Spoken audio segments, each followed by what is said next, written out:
your money. Call now. Dominic is waiting. We need people to talk to on 133 693.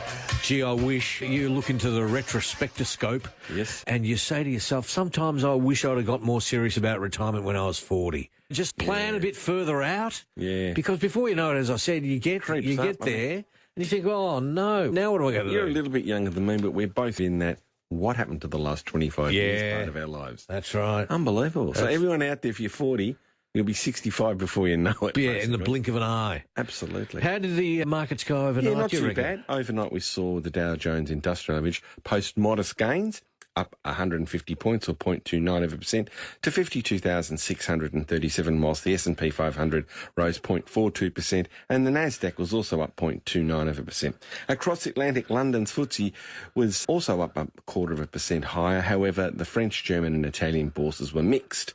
Gold was $27.10 lower to $4,113.70 US an ounce, whilst West Texas Minute was also lower, but 1% lower at $71.41 US a barrel, despite the strikes by the US against the Iranians following the bombing of oil tankers and their attack on Bahrain and Kuwait.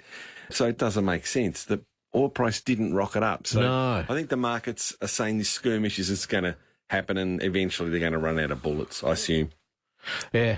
Anyway, meanwhile, the Australian dollar was slightly higher against the greenback and is currently buying 69.54 US cents. And the ASX 200 SPY is 43 points higher, pointing to a positive start for trading on Monday, following yesterday's effort where our market put on a healthy 0.5% to end the week at 8,806 points. Now, you wanted to talk today. By the way, the lines are open, 133 693. Call now and you'll get straight through. Any questions for Dominic? Rational investors, you reckon, are robbing themselves, being too cautious. I've had a lot of calls saying, Dominic, should I invest in, renew my term deposit? I'm going, look, if you need the money in the next 1 or 2 years, absolutely. Term deposits are where you should keep your money for short-term investments. But short-term being a year or two? 2, 3 maybe at the most, but I did some research because I had 3 or 4 people and they were too scared to go into the market. So I just worked out the 20-year average rate of return. If you put $100,000 into term deposits for the last 20 years, you would have got about 3.8%. They're a little bit higher now. They were lower at 0.5%, 0.1% some time ago. So you would have had, after 20 years, $210. If you bought a conservative portfolio, you'd have averaged 6%, so you'd have had 320,000. So that's an extra 110,000. Had you put it in a balanced portfolio, you would have had 424,000, not 210, more than double. And you go into a growth portfolio, 511,000. Gee. And if you go into a high growth portfolio, it would have been over 600,000, so 3 times your money. So don't do that. It's hard to do. It's scary to invest in things that go up and down. But you've got to have a long-term time horizon. Of course, use term deposits prudently where you need them.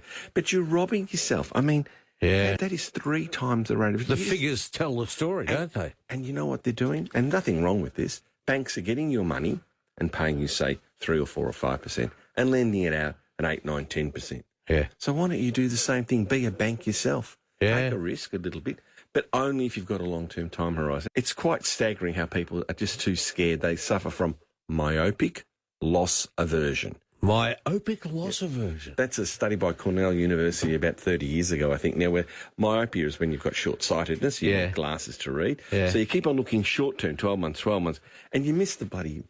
You missed the boat. Miss the forest for the trees. Yeah. Russell has called through. Good morning to you. Good morning, Dominic. Oh, gee, we can Russell, hardly hear you there. The girls are working on it diligently over there. They're pulling all these levers and... No, we can't hear you, I don't think.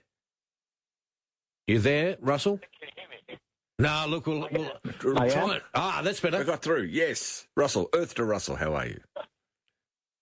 Yes, good. Thank you, Dominic. Sorry to... No, it's cutting in and out. Perhaps ring back, Russell. We'll try and get you back on. To Kieran, good morning. good morning, lads. How are you? Thanks for taking my call. Lovely to talk to you. I've just got a question. We're just in the process of receiving a probate from overseas. Yes. Figure about 450,000, and our mortgage is about just under 700,000. Yep. And we're just wondering, are we better off just paying down the mortgage as much as we can or do you think we should get a financial advisor and maybe invest elsewhere? Look, honestly, pay off your house. pay off Your house. Yeah, you get a purple elephant stamp in your exercise book and 3 gold stars. Yeah. Karen, that's exactly what you should do. You can use an offset account, which allows you to reduce the interest on your home loan, but keep the availability of the 450 or part thereof for any emergencies. But I think that's the best advice. Pay off your house straight away. Beautiful. Excellent. It's easy to do, and psychologically... Makes you feel good, doesn't it? Oh, when I'd paid off one and then things went... Anyway. Sounds like my story, Derek. Yeah, that's right. But it's a good feeling when it happens. Russell, good morning.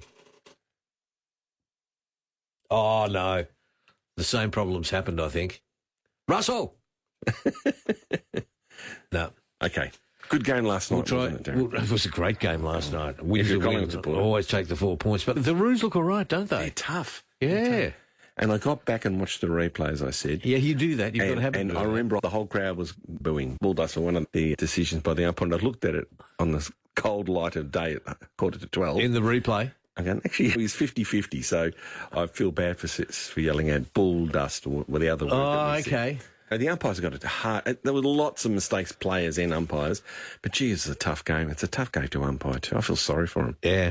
We've got lines free. Russell, try and call back. 133 693. For the third and final time, Russell, are we all done? Good morning. Sorry, gentlemen. We got you. The question is for Dominic. I need to transfer $130 to a friend in need in Thailand. What is the best platform for me to use? Ooh. I've looked, and there's way too many options, but they all cost. Yeah, look. 130,000. Or $130. No, $130. Oh. Listen, Russell, I don't think there's a cheap alternative. I think you're going to have to use someone like FedEx, not FedEx, what's the one that starts at the F? Western Union? Western Union, I think that's probably the one I'd trust. But look, it's going to be costly. It'll probably cost you $40 extra. To transfer 130? There. $20 each side. Well, yeah, it doesn't matter whether you're transferring a little bit or a lot. It does cost a fair bit. So I'm sorry, after all that effort, I've disappointed you, Russell. So have a great day. No, you haven't disappointed. Thank you. You too. Good on you. Thanks, Russell. Lynn, good morning. Oh, good morning. How are you? Terrific. Lynn, how can we help? Good. Listen, I have engaged a financial advisor. I haven't actually said I would do what he has recommended. My query is he's recommended a super fund that I had never heard of about nearly $10,000 per annum. Yep. That's with his fees. I would be going from a super fund that's in the top 5 to one that when I've Googled it, it's in the bottom 5. I'm just having trouble getting my head around. What fund is he recommending? What platform? BT. Yeah, BT Panorama. Yeah. Look, it's a very good fund. You really can't compare the pair, as the ads say, because when you go to the checkout at the supermarket, the actual benefits you get depends on what things you put in your basket. So BT Panorama is actually the trolley. It doesn't have any investments in it. It does have some, but you decide what investments you buy with the assistance of your advisor. Now, sometimes they outperform are you probably in an industry fund, Australian Super or something like that, are you? Aware. So, Aware's a very good fund. There's no one personally looking after you at Aware. It's a bit like getting a suit off the rack or a dress off the rack as opposed to going to a tailor and having someone look after you. So there's no right or wrong. It's what you think you feel comfortable with. Yeah. But to allay your fears, BT Panorama is just as good as Aware in terms of the trolley. You've probably got more options with BT Panorama and you can have it tailor-made specifically for your personal needs as opposed to being something off the rack. So, Lynn, it's a question that you've got to feel comfortable with. If you don't feel comfortable, stay with Aware. You can get advisors that will look after you with Aware as well, so you don't have to change trolleys. But generally speaking, when you've got your own trolley and your own tailor, I find the outcomes are better. To Mel, good morning. Good morning, Dominic and Darren. Yep, how can we help, Mel? A quick bit of guidance. I'm retired and I get a part pension. Yep. And I have some shares at the moment, but my understanding under the new capital gains tax rules is that I won't have to pay the 30% tax on any profits. No, that's not right. There's no change to that part of it, I don't think, other than tax on capital gains will be going up, generally speaking. Yeah. So you're not going to be getting any benefit. You're probably on the low tax income threshold, so you may not pay any tax at all. That's probably the reason why. Yeah. Thank you so much, Mel. Good luck. Dominic Alafaci, collinshouse.com.